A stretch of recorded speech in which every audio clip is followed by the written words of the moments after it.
Pemirsa, situasi arus lalu lintas menuju kawasan Puncak pada pagi tadi terpantau ramai lancar. Antrian kendaraan hanya terjadi menjelang titik pemeriksaan ganjil genap. Situasi arus lalu lintas menuju kawasan Puncak tadi pagi tepatnya di Simpang Gadok, Kabupaten Bogor terpantau ramai lancar. Kendaraan yang melintas didominasi asal Jakarta. Kepolisian masih terus berjaga di titik pemeriksaan ganjil genap dengan memeriksa satu persatu nomor kendaraan yang hendak menuju kawasan wisata Puncak. Di hari ini hanya kendaraan berplat nomor genap yang diperbolehkan untuk memasuki kawasan Puncak. Diperkirakan kemacetan akan terjadi pada sore nanti pada arus balik usai berlibur di kawasan Puncak.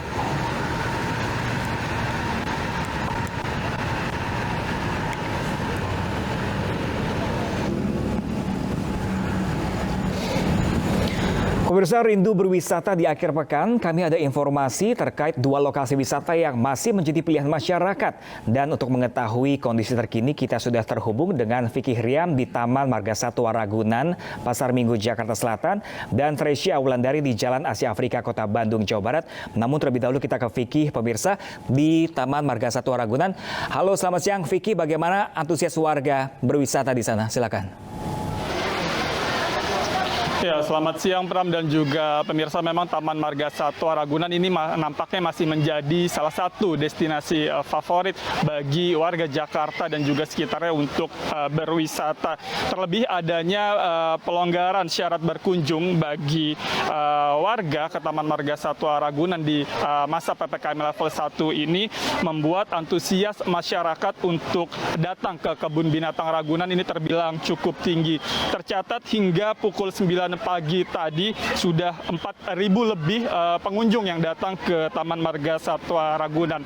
Memang selain harga tiketnya yang relatif terjangkau, Kebun Binatang Ragunan yang menyajikan berbagai koleksi satwa ini menjadi daya tarik tersendiri bagi para pengunjung untuk datang. Salah satunya ini Pram dan juga pemirsa dapat saya gambarkan, ini adalah salah satu koleksi hewan yang ada di Kebun Binatang Ragunan. Ini adalah gajah Sumatera yang merupakan mamalia terbesar di Indonesia dengan berat bisa mencapai 4 hingga 5 ton. Dan gajah Sumatera ini juga yang menjadi salah satu daya tarik bagi para pengunjung untuk datang dan berwisata ke Ragunan. Ini dapat Anda lihat Pram, banyak sekali warga yang sedari tadi silih berganti memadati area kandang gajah untuk bisa melihat secara langsung dan juga dekat bagaimana mamalia terbesar di Indonesia ini. Dan perlu diketahui Pram, adanya pelonggaran syarat berkunjung ke Ragunan ini membuat wisatawan yang datang ke kebun binatang ini melonjak sangat drastis. Dan untuk mengetahui bagaimana suasana liburan di Kota Bandung sudah bergabung ada rekan kami di sana, Tresya Wulandari di Jalan Asia Afrika Bandung. Silakan Tresya, laporan Anda. Baik, terima kasih Vicky. Saat ini pemirsa, saya berada di Jalan Asia Afrika Kota Bandung, dan pemirsa, saat ini waktu tepat menunjukkan 11.40 waktu Indonesia bagian Barat. Dari pagi hingga siang hari ini kawasan Asia Afrika ini masih dipadati oleh wisatawan. Dan pemirsa, jika Anda berkunjung ke sini, Anda akan banyak menemukan hantu gentayangan, tokoh kartun dan juga superhero. Tapi tenang saja pemirsa, mereka adalah para cosplayer yang biasa menghiasi kawasan Asia Afrika saat liburan tiba. Pemirsa, kawasan wisata ini memang sempat ditutup pada saat pandemi COVID-19, tapi dibuka kembali sejak adanya relaksasi dari pemerintah untuk beberapa kawasan wisata yang ada di Kota Bandung. Tentunya ini menjadi berkah tersendiri pemirsa bagi para cosplayer. Dan yang menarik jika Anda melihat beberapa cosplayer di sini menggunakan beberapa kostum mulai dari hantu dan juga beberapa kartun.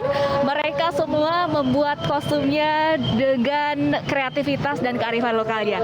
Berikan informasi yang dapat saya sampaikan dari Bandung, Jawa Barat, Tresya Wulandari, Rizky Aswendi melaporkan. Kembali ke studio.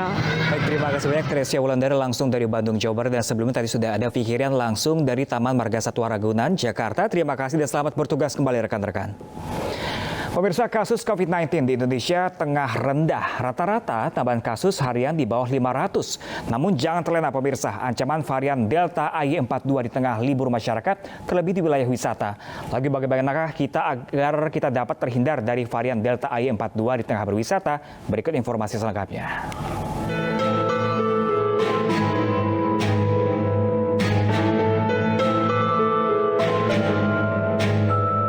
Pemberlakuan pembatasan masyarakat sudah diturunkan level tingkatnya. Masyarakat mulai meramaikan tempat-tempat wisata. Kemacetan tempat wisata serta membludaknya wisatawan tak terhindarkan. Penerapan protokol kesehatan juga mulai lengah. Meski kasus COVID-19 tengah landai, bukan berarti kita boleh terlena. Ancaman gelombang ketiga COVID-19 terlebih adanya varian Delta plus AY4.2 mengintai masyarakat Indonesia yang lengah akan protokol kesehatan. Tren kenaikan kasus pada setiap periode libur dapat dikatakan cukup kompleks karena disumbangkan oleh berbagai pemicu. Beberapa penyebab yang telah teridentifikasi adalah peningkatan mobilitas selama periode libur yang tidak dibarengi dengan upaya testing yang cukup. Pemberlakuan kewajiban testing merupakan hal yang sangat penting atau krusial, mengingat testing adalah langkah preventif untuk memastikan pelaku perjalanan dalam kondisi sehat, sehingga tidak menularkan virus ke daerah tujuannya. Peningkatan aktivitas di pusat belanja, tempat rekreasi, dan fasilitas publik lainnya yang tidak disertai dengan penerapan dan pengawasan protokol kesehatan. Pemerintah terus ingatkan warga agar berhati-hati karena varian Delta AY4.2 berbahaya 6 kali lebih mudah menular dibandingkan varian asli. Varian Delta Plus 15% lebih ganas dibandingkan varian Delta. Memang varian Delta Plus. Dan pemirsa, untuk mengenal lebih jelas mengenai ancaman varian Delta AY42 di tengah masyarakat, terutama di kawasan wisata, kita sudah terhubung dengan Direktur Lembaga Biologi Molekuler Eijkman, Profesor Amin Subandrio. Halo, selamat siang Profesor Amin. Halo Prof. Amin. Halo, selamat siang. Ya, selamat siang Prof. Amin. Prof. Amin, kita langsung saja Prof. Amin. Ini apa perbedaan antara Delta varian AY42 dengan Delta sebelumnya kita kenal mungkin yang kemarin berasal dari India? Perbedaannya seperti apa, Profesor? Ya, varian AY42 ini adalah turunan dari varian Delta. Varian Delta dulu kita anggap semuanya adalah varian Delta, tapi sekarang kita sudah bisa mengidentifikasi ada turunannya yang banyak sekali, AY42, ada AY23, 24 dan sebagainya. Ada beberapa belas. Itu adalah turunannya semuanya. Nah, Profesor Amin, ini apakah varian Delta ini sudah masuk Indonesia mengingat di Singapura dan Malaysia sudah dideteksi? Ya, varian Delta sendiri sudah banyak ditemukan di Indonesia, bahkan 90% lebih atau hampir 100% virus yang diisolasi di Indonesia adalah varian Delta. Tetapi yang subvarian ini atau sublineage 4.2 ini belum ditemukan di Indonesia, walaupun sudah ditemukan di Malaysia dan Singapura. Nah, Profesor Amin, jika Delta AY42 ini ada di Indonesia, belum tentukah yang akan ganas atau lebih menular? Dia memiliki sifat menular, menurut informasi 10-20% lebih menular daripada varian Delta.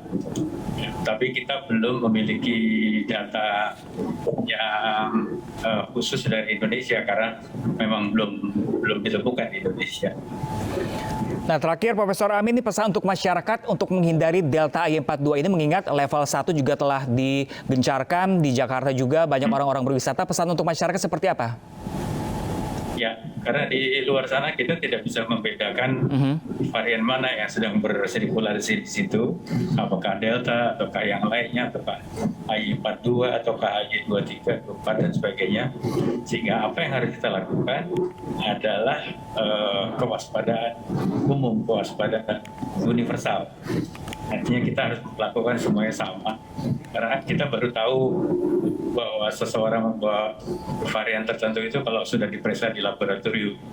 Tapi ketika di luar kan kita belum tahu ya. Jadi apa yang harus dilakukan, protokol kesehatan tetap harus dilakukan secara ketat. Itu yang tidak boleh lengah. Baik, Profesor Amin, terima kasih banyak telah berbagi informasi bersama kami. Tetap hati-hati di jalan, Pak Amin. Terima kasih. Ya, pemirsa, siang masih akan kembali sesaat lagi dengan informasi menarik lainnya. Tetaplah bersama kami.